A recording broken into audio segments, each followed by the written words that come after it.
forecast starts now with meteorologist Dan Tomaso.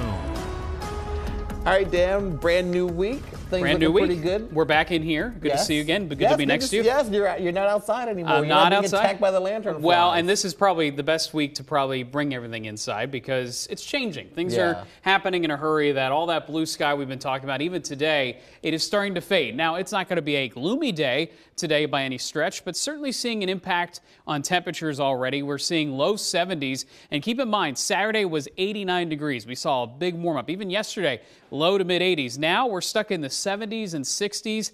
Just a sure sign that fall is right around the corner, especially when you get days like this where clouds are encroaching from the south ever so slowly, coming in. A lot of sun for Harrisburg and points north, not so much the farther south you go. And in fact, Washington, D.C., Baltimore seeing overcast skies. But for us locally, it's more high clouds, some mid-level clouds right now over Hershey. Not much wind, but we are getting an easterly breeze, which is enhancing some of that cooler weather that's moving in. Lidditz also seeing some sunshine coming through the clouds. Tomorrow will be more overcast. By the way, you are seeing some leaves changing color already.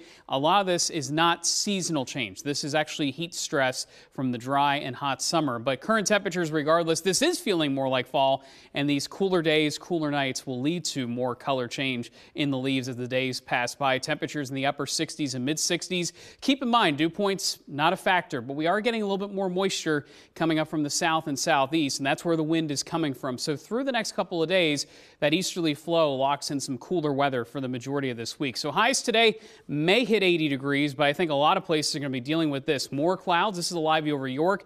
That'll keep temperatures suppressed, likely in the low to mid 70s. And then we watch for tomorrow because that's when we get into some of the deeper cloud cover. But the thing with this coastal low is it brings the moisture north, and one remnant low kind of sits over the Appalachians through the middle part of the week. Another separate coastal low takes off to the east. So we're kind of in the middle. And that's not a great place to be if you're looking for rainfall, at least substantial rain. So today's dry. Tonight is dry. Tomorrow brings in more clouds, some light showers perhaps, but I think the dry air wins out. It's more Wednesday. If we see any scattered shower activity, it'll be during the day Wednesday. And notice it's sporadic. It's not affecting every location. So the question is, how much can we actually get from this? I think most areas end up with less than a half inch of rain this week, which is disappointing. The weather pattern, at least moving back into last week's forecast for this week, was promising some more rain. But I don't think this is the type of pattern now that will yield that type of rainfall, James. It will yield a lot of clouds. So through Friday, we keep it mostly cloudy. Even the weekend, keeping some clouds around, kind of lingering cloud cover with this easterly flow. And temperatures low to mid 70s. So yesterday, again, brought warmth into the 80s. Saturday, 89 degrees. Last week, mostly 80s.